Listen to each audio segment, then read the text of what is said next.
Well, welcome to another episode of Meet the Model. I'm here with, well, I guess we consider ourselves decent friends because we've talked together multiple times now. So it actually surprised. We were chatting about it earlier tonight about how long we've actually known each other, and it's longer than we thought initially. So 5 years. 5 years. Yeah. Lots happened in that time.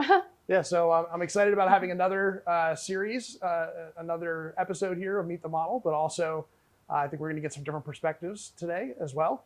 And some different aspects of modeling that we haven't talked about in our previous conversations. So I'm excited about that too. But I thought we'd start off by, first of all, introduce yourself, and then we're going to have a little bit of fun before we dive into the hardcore questions. Sounds good. Well, my name is Chelsie Cahoon. I'm a model from Southwest Virginia. I travel all over the place. I've been modeling for about, I'm 31 now, so about 10, 11 years actually.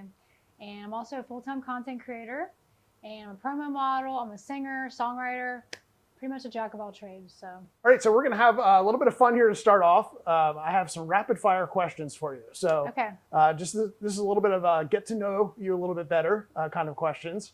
But I think it'll be fun, and it'll be something that will get us into the flow here too of having our conversation. So whatever comes to mind off the top of your head, but it's rapid fire, so you can't take a long time to answer. We don't need long answers, just quick responses. So the first section we're going to do is what I'm calling either or. So you have to choose one or the other here. So I'll start off simple for you. Pink or purple? Purple all day. No question. Chocolate or vanilla? Chocolate. Soda or pop? I stopped drinking both. Okay. So none. What do you call it though? Do you call it soda or pop? Oh, you mean how you say it? Pop. Okay. Coke or Pepsi? If I had to pick, Coke. Here's going to be a tough one for you. Pasta or sushi? Oh my gosh, pasta. Pasta. I love those. Pasta. See, I know her a little bit. Yeah, pasta queen. Fruits or vegetables? Oh goodness. I want to say fruits, but I feel like I eat vegetables more. God, that's hard. Bikini or one piece? Bikini. I knew the answer to that one too. Yeah, y'all know that. Eclipse. Amazing experience or overrated? I think it's amazing, but it was definitely overrated. I figured I'd throw a little topical recent one in there. Yeah, I couldn't even see it from my house, so. Summer or winter? Summer, all day. Beach or mountains? Mountain girl that loves the beach. I figured beach was going to be the right answer. Pop or rock? Rock. Rocker chick for life. These are a little bit longer form questions, but still somewhat rapid fire. What's your favorite band? Blink 182. Tom DeLonge's mommy. See, now I thought she was going to have a hard time with that one because she likes so many different bands, but I kind of had a feeling you might be leaning towards that one. Tom DeLonge for life. Favorite dessert? Gosh, pasta. That's really yeah. Can you say pasta? That's hard. I like penne alla vodka, but it's funny because I'm sober, so it has to be cooked out. Favorite place you've ever been to? Costa Rica. It's amazing. So pretty. Any next trips planned? Because I know you always seem to be traveling. Yes. I plan on probably going back to Costa Rica sometime this year. Italy's on the radar. I don't know if it's going to happen this year or next year, but definitely within the year. And I'm going to be going to New York and LA this year for both fashion weeks that I'm going to be walking in. Awesome. So yeah, that's really cool. Yeah. That's awesome. Congratulations. In Miami. So I'm going to be walking in 3 different cities. So that's it for my rapid fires. Pretty painless, right? Yeah, it's fun. I like it. I feel like I'm on a game show. Yeah, cool. But so just something again to give you a little sense to get to know you a little bit better and confirm some things I already knew about you. Yeah, in the process. You knew. So we're going to dive into some of the things specifically about modeling, but so I guess just start off with the basics of like how long have you been modeling and what made you decide to get into it?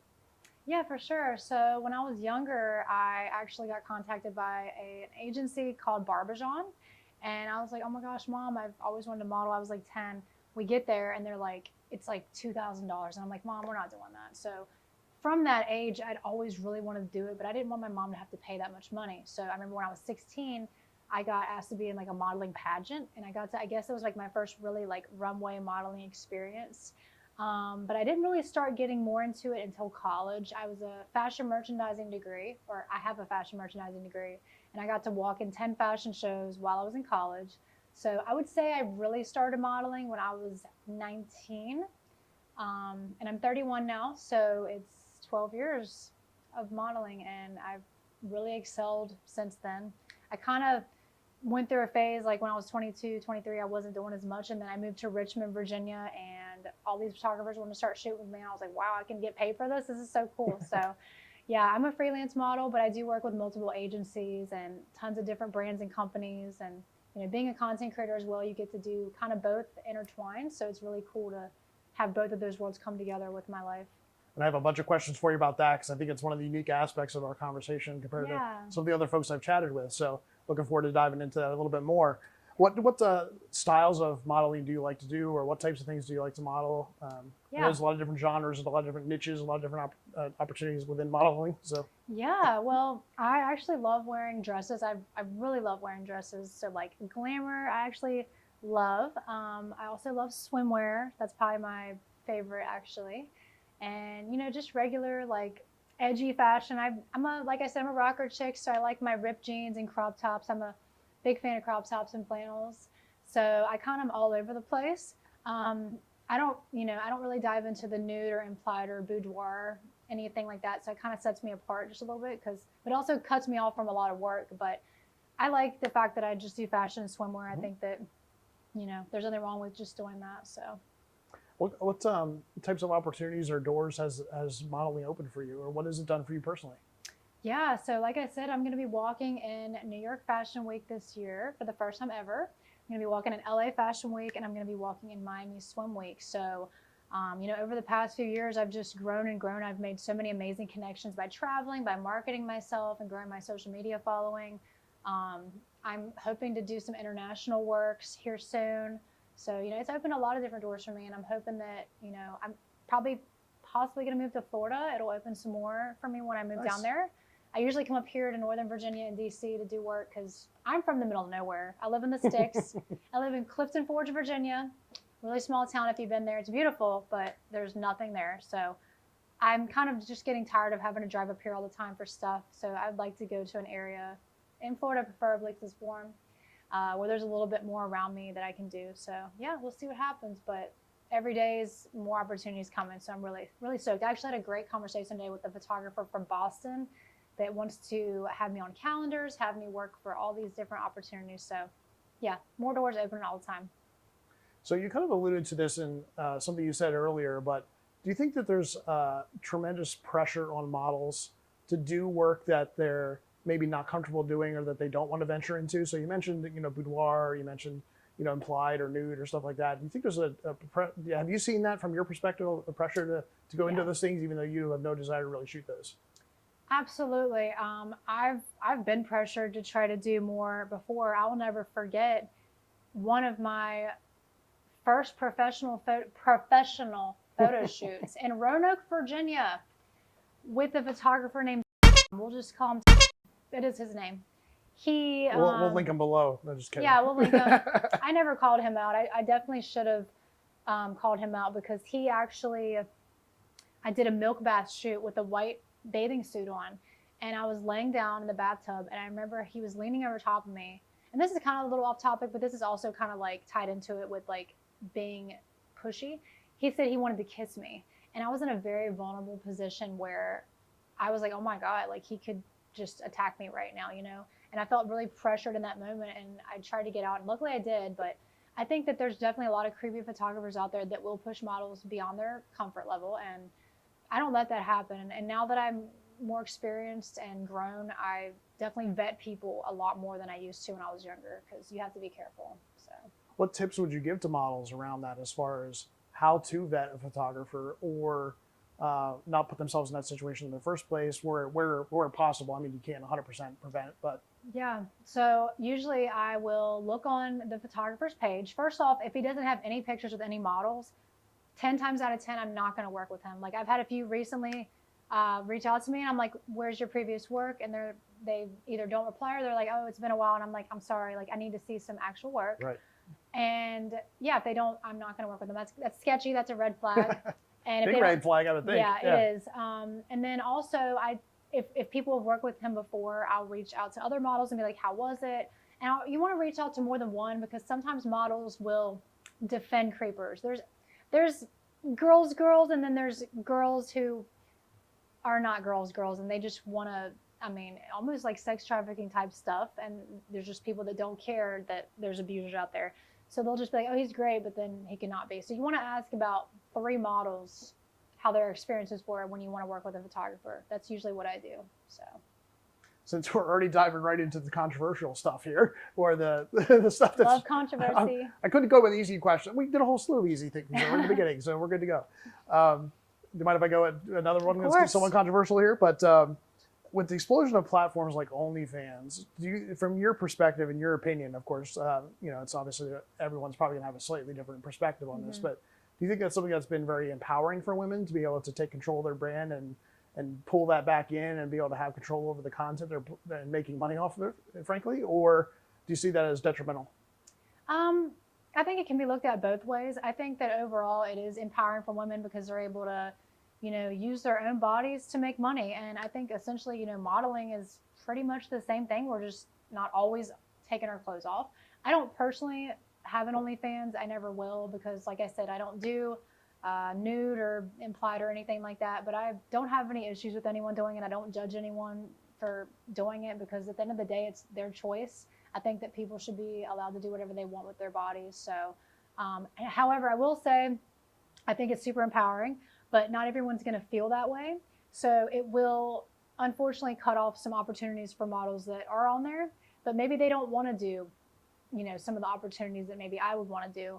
So maybe it isn't even a problem for them, but I know that for some people, they want to mix both and it can just cut off that because there's like certain agencies that will even say like, if you have an OnlyFans or Patreon, then we won't work with you, or there's brands that'll be like that. So it's just all about what kind of modeling you want to do and how, which direction you kind of want to take with it. But I think overall, most people don't care, but there's definitely those that do.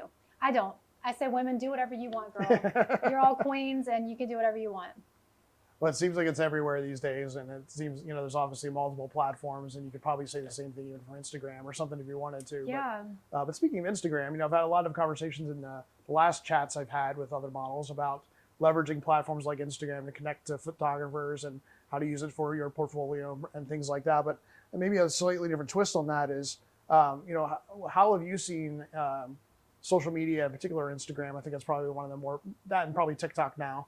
How have you seen those platforms be beneficial to you as a model? And then I know it's been probably helpful in, obviously, the promotional stuff and the influencer side of things, though, too.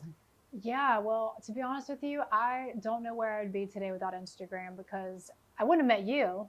I mean, think about it. There, yeah. I mean, I'm really trying to think about, I wasn't modeling when social media wasn't around. So I don't even know how models went about getting work before social media. I have no idea. I guess they just were on the internet. They were just on the World Wide Web, Craigslist, interestingly enough. Craigslist? I know. Is that around still? God, I guess they would have like agencies' websites and stuff. So I don't know. So like for me, it's changed my whole life. I've had an Instagram account since like 2011, but I didn't start like really trying to make something of it until like 2018.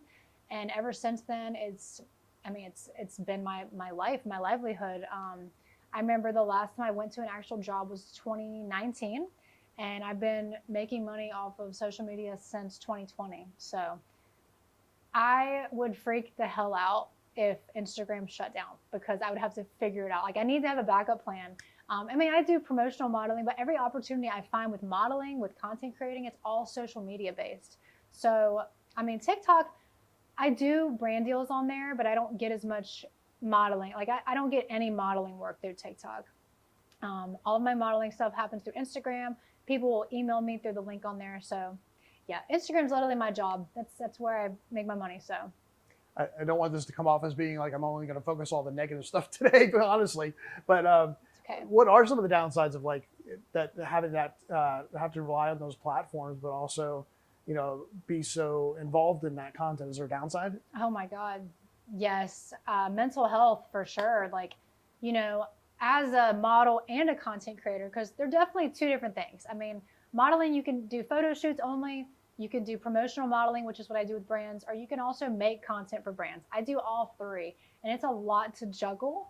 And when your mental health is not good, it is really hard to wake up and do that photo shoot, to go and promote that product, to go and make a video for a brand. I literally had to tell a brand a few days ago, I'm so sorry I haven't made your video yet. I'm struggling internally. So it's definitely a lot sometimes with keeping up with content, having to post on social media, and also just, for me, it's like I tried to pretend like before, like back in the day, my image was just everything was happy. And then I was like, you know what, I'm going to keep it real. And I keep it super real these days. I talk about my mental health issues. I talk about my struggles. I think it's really important for us as creators and models to be transparent, because all these young women look up to us. And if we're just portraying a perfect image, they're going to think that they have to be that too. And I don't ever want to make them think that our lives are perfect when they're definitely not. We're humans just like everyone else. We struggle, we hurt, we bleed, we cry. So I just want people to know that it's not all rainbows and butterflies. It's very, very hard work to have this kind of lifestyle and, be able to keep it all together. But that's what we do. We're creators. We've got to keep going. So, but you definitely need to have your days to decompress and feel your feelings as well. So I had that a few days ago, and I'm doing good now. So just make sure to get rest. So how do you mentally prepare for a photo shoot? Honestly, music. Music is the drug. That's my clothing company. Oh yeah, I forgot I'm an entrepreneur too. Whoops, forgot. And a musician, and yeah, I am. A recording artist as well. I'm all of it. So yeah, music is everything to me. I've been sober my entire life, so for me, music has always been my high. So before this shoot, I was like, all right, it's a rainy, gloomy day. I'm gonna put some good vibes music on. So I just put some really good music on that gets me pumped up. And yeah, I just dance in the car and sing along. And when I got here, I was in a great mood. I think that music is so healing, so therapeutic. And like you said, where's the music at earlier when we were shooting? Right. It really does change the mood. So quiet. It's too eerily quiet. Yeah. We got to put some music on. Music really does enhance like so much. Well, if it's good music, if it's shitty, that's the thing about me. If it's I did bad okay music, though, right? Oh, you did great. Okay, yeah, cool. You did great. Right. Even though we said his playlist was older, that's like a nostalgic bliss. I liked it. So, but it definitely has to be good music, because if it's bad, I'm very hypersensitive to sound. So if it's bad music, it ruins my whole day. So like when I'm in a restaurant and it's a song playing I hate, I'll be the only one to notice it. And they're like, you can hear that? I'm like, yes, I hate it. We need to move. So, yes. So during the shoot itself, when, the photographer is, obviously aiming their camera at you and they're guiding you a little bit, but how are you mentally working through that shoot? Do you have a go-to list in your head of like poses you always go to and do, or is it you're thinking of a mood, or what's your mindset like during a shoot? Honestly, I have anxiety, so I'm thinking in my head, okay, which pose haven't I done yet? Oh my God, I've already done that one. I have a lot of anxiety. The pictures show confidence, but there's a lot going on up here. I'm like, oh my God, Chelsie, do this. But like, yeah, I don't know. It's definitely not a routine. I should probably get into a routine. I've been doing this for a while, but it's more so like a little bit of both, like all over the place, but also the mood. It's kind of like the vibe. So when we were up on the stairwell, I felt like sexy in my dress, and I'm just like, all right, do things that are like sexy in evening wear. So yeah, definitely a mood thing for sure too. Outside of music, how can a photographer get the best out of a model during a shoot? Get the best out of a model. Definitely have a positive attitude. Don't be a freaking creeper. Don't do that, because they will not want to work with you again. They will tarnish your name. So just making them feel comfortable, don't put them in a position that makes them feel uncomfortable, because you will get exposed most likely. So I think that just having a great attitude, being respectful, being positive, I think those are all really important if you want to continue to work with models in general. Let's talk about promotional modeling a little bit more. Okay. For those that don't know, what is promotional modeling? And then like, what does a typical gig look like for that? So, there's regular modeling like we just did. We had a photo shoot. And then there's promotional modeling that can also sometimes be called brand ambassador work, but they're a little bit different. So promotional modeling, usually they will hire models to go and promote their products. So for example, I work with an agency called SJL Modeling, and they have me work with Celsius. So I will go and pour Celsius into a cup and have people try it out. It's pretty cool. I also work with racetracks, different racetracks. Yeah, just like different companies. Like I actually am about to go on a trip to, I forgot. I'm going to Chicago and Indianapolis next month to work at a snack show. So I think it's, what is the brand? I don't remember the name of the brand, but it's basically like a convenience store type of convention, but it's snacks, all snacks. Okay. And the really cool thing about working at those types of gigs is that you get to take a ton of stuff with you home. I don't really eat junk food anymore, but I'll bring it back for my friends. So it could be, I mean, you mentioned racetracks, but like corporate events or car shows or music festivals or what kind of stuff? Yes, it's so much. So I'm trade shows. I'm going to be working some music festivals this year. I do go to a lot of music festivals too, but I'm going to be working at some. I'm also going to be working some trade shows, car trade shows. And let's see, what else did you say? Racetracks. So like for that one, I'll like hold a number up and then I'll walk away and then they'll zoom past. I was actually going to do that this weekend, but I have a casting call for a modeling agency. So my life's all over the place. Drove 3.5 hours today. The next 2 days I'll have to drive to Richmond. Then I'm going to Raleigh. I'm literally everywhere doing regular modeling, promo, all of it. It's crazy. What do you like about promo modeling, and then what are the challenges with it? I like that I get to talk to a lot of people, and it's a really good feeling when you get to make other people's days. You know, I think some people will come up and they look like they're having a bad day, and you can just like cheer them up, like, hey, how's your day going? Would you like to have a Celsius? And I don't know, just being able to boost people's moods makes me feel good.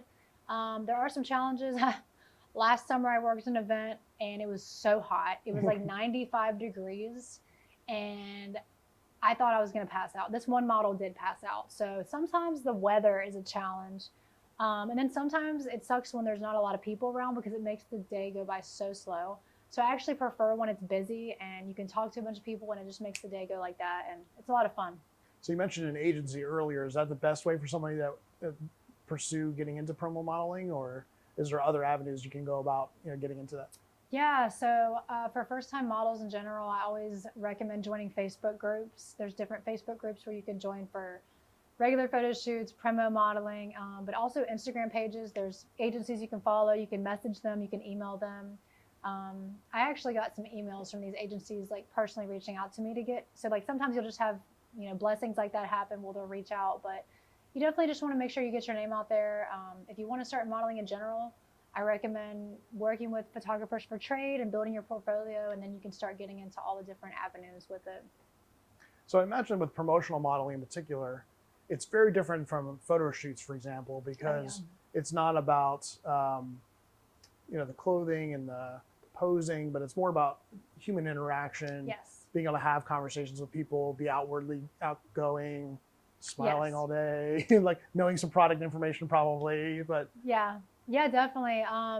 You definitely have to have a good personality for it, or it's not going to be good for you. So if you're an introvert, you need to learn how to be a little bit more extroverted, or it might not be your thing, because you definitely need to be standing there and just smiling and, kind of showcasing the product, or be like, hey, would you want a free sample today? Like I work in Targets. I've been working in some Targets with some skincare, and I'll just have to reach out to people, and I'm not nervous like I used to be a long time ago, because I'm so used to talking to people now that it's just second nature. So I recommend if you do get into this, prep yourself before you do it, because it's worth it. It's a lot of fun once you actually can get into it. I think you might have alluded to this earlier tonight, but is another pathway into this, like do agencies ever ask you, or event planners, hey, do you know of anybody else? And you can refer other people. So in essence, folks could connect to you and potentially get going in this too. Yeah, so I'm supposed to work an event in Raleigh next week, and this video probably won't be out by then. So. Sorry guys or girls. But she asked if I knew any more models, and I don't really know a lot. So I've been just posting about it, like, hey, is there any models? So I'll reach out to people. I just reached out to a girl I didn't even know and asked her, and she's gonna do something. So it's a lot of different ways to connect on social media. It's a blessing and a curse. So let's pivot a little bit to the brand ambassador / influencer kind of work you do. How did you get started in that, and how is that different than the other two things we already talked about?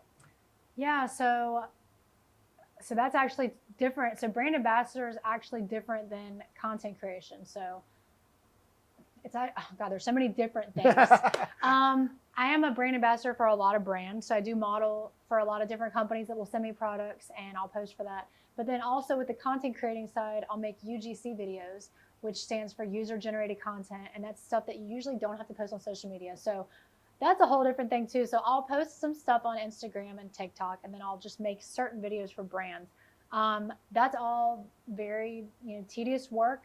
It's a lot. My brain at all times is like beep, boop, boop, boop, like just freaking out, like on overdrive because I have so many different brand gigs and stuff. But it's definitely rewarding. Like the first year I started really doing it was like 2021. And I was like, oh my God, this is so hard. But now it's kind of just like, and I got this app called InShot. I highly recommend that app for videos. I use Airbrush to help edit my pictures for brands. It's a lot, but like I said, it's become my full-time gig now, and I really like it. And it's really helping me to excel more into more opportunities with bigger brand deals. I can't remember if it was something I read or a YouTube video I was watching, but they were talking about how these smaller, and again, you've built up a pretty nice following on a lot of your platforms, but these smaller influencers versus like hiring a mega celebrity, and like sometimes people, they just don't trust what the mega celebrity says, or they are tired of hearing from the mega celebrities, or companies can't afford, the budgets for a mega celebrity. Yeah. So they're like, this is a great, branding opportunity for a lot of them. Yeah. So micro influencers, macro influencers. I've got 24,300 on Instagram and 61,000 on TikTok. So I'm still in that like not under 10K, but like in the 20 to 50K range. And yeah, I mean, I think that it is beneficial for smaller brands because they want to trust people. And I hope that people trust me. I did have some people buy some things on TikTok the other day, so that made me feel good. Commission. Is there ever like products that you get or get approached to things you're like, I don't really want to promote that? Yeah. There's been a few, and honestly, sometimes brands will invite me to things, and I'll be like, no, because I won't promote cannabis or anything with THC or any alcohol products. And I'll literally get brands all the time be like, hey, would you like this alcohol? And I'm like, did you read my username? It's the sober raver. Sober. I don't promote alcohol at all. So like, yeah, there's definitely a lot that I'll turn down. There's been a few that I've posted that I wish I hadn't, but over time I'll delete it. But yeah. Are these products that you try first and you find out whether you like them and you give an honest review of them? Or is it something like you just, again, because I don't know how this works, so that's why I'm asking. Yeah, to be honest with you, I think when I first started, I was taking pretty much anything, and I realized, okay, you can't take everything, because I was looking at the dollar sign, and I was like, I'm gonna do this, but it'd be like a supplement that it didn't really make sense for me. It'd be like varicose veins, or I don't know, just weird. But like I'd post it, and then after a while I'd delete it. So I think now like I'm more specific about what I will do and not do. But I do try everything that I do post. I try out pretty much everything, because I don't like to be not genuine about things.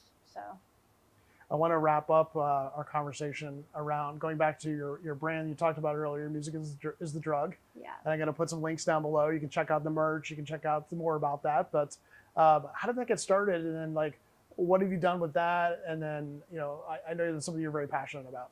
Yeah. So like I said, music's always meant so much to me. Like it's literally everything. Blink-182 and Angels and Airwaves are my two favorite bands. They make me feel so amazing. So kind of that feeling that I feel when I listen to them is why I started this brand, because I wanted people to know that you can literally get high just on music alone. I was so sick of people just always saying you had to be like actually high off of substances or alcohol or drunk off alcohol. And I was like, no, that's not true. Like I've never done that in my life, and I literally feel high. So in 2018, I finally started my brand. I had the vision in 2017 when I was working at this resort. I was like, I can't do this forever. Had a passion, made it happen. I got my LLC in 2018, and ever since I've had this little company. Unfortunately, it hasn't, taken off the way I wanted to. However, I'm so thankful that it's still alive, and so many people still appreciate it so much. And I think that if I hadn't got more into content creation and modeling, it maybe would have gotten a little farther if I put more time and effort into it. But I'm just so busy with this stuff, it's hard to really get it to where I want. But I think that in the next few years, I might be able to get like an investor or somebody to help me, because I don't want it to die. It's so special to me. So you never know. I think there's a future for music as a drug, and it's a little bit bigger than where we are now. But it's already helped impact so many lives. I've had so many people message me and be like, thank you so much for this. It's helped me get sober. It's helped me stay sober. They've just said thank you for existing. Like I've cried through so many messages that I've received because of it. So honestly, no matter even if it gets bigger or not, it's helped impact people, and that's enough for me. That's reason for starting it enough. So put your influencer hat on. where can they learn more about Music is the Drug? And do you got any swag out there right now? Yeah, so I do have a website. It's called musicisthedrug.us. They took .com, and I'm not paying for it. Not paying for it. Yeah, we have t-shirts, hoodies, beanies. For summertime, we have swimsuits for women. We have dad hats. They're super cool. We have a lot, and there's stickers, so definitely check us out. We also have an Instagram page, and if you're ever struggling with anything, please don't feel like you can't reach out. Message us, and we can get you connected with some, recovery groups and, different people in sobriety. Imagine great swag for the concert season. Yes. Wear it to the concert season. Great conversation started with other folks. Yeah, it is. Make sure to the hashtag if you're wearing it at a concert. Shoot some selfies and tag her in those to let her know you're taking her swag out and sharing it with other people. I would appreciate it so much. Honestly, I've had some people wear the Music is the Drug t-shirts and they've gotten so many compliments. People are like, wow, that's so cool. And that just makes me feel so good to know that like there are people out there that really do love it. So like I said, I'm proud of it. That's all that matters to me. I'm super stoked for it. Well, it is a little bit after 11 o'clock at night when we're shooting this. We both had very long days and I know we're very exhausted. So we're going to wrap it up here. But again, it's great chatting with you. Great shooting with you again today too. I'm sure I'll sprinkle in some of the photos throughout this video and throw some of the ones from tonight at the back end of it. So, but it's great getting a chance to learn even more about you because sometimes during photo shoots we don't get a chance to talk a whole lot. So, but I'm really enjoying these conversations with models to kind of peel back a little bit, so just the variety of different types of modeling and how to get involved with it and all the different aspects of the industry and cautionary tales and tips and tricks and stuff like that. And then we have a whole series around called Talk. Kind of hard to say, but where I'm doing the same thing with photographers. So there'll be some of that being posted soon as well. And so I appreciate the subscription and give it a like and a comment and leave in the comments below if there's additional content you want to see down the line or different types of modeling or questions you want me to ask in future videos. We appreciate that. Thanks again and have a great night, everybody. Thank you so much. Let's go get the rest. Have a bed. All right, bye, everybody. Cool, we killed it.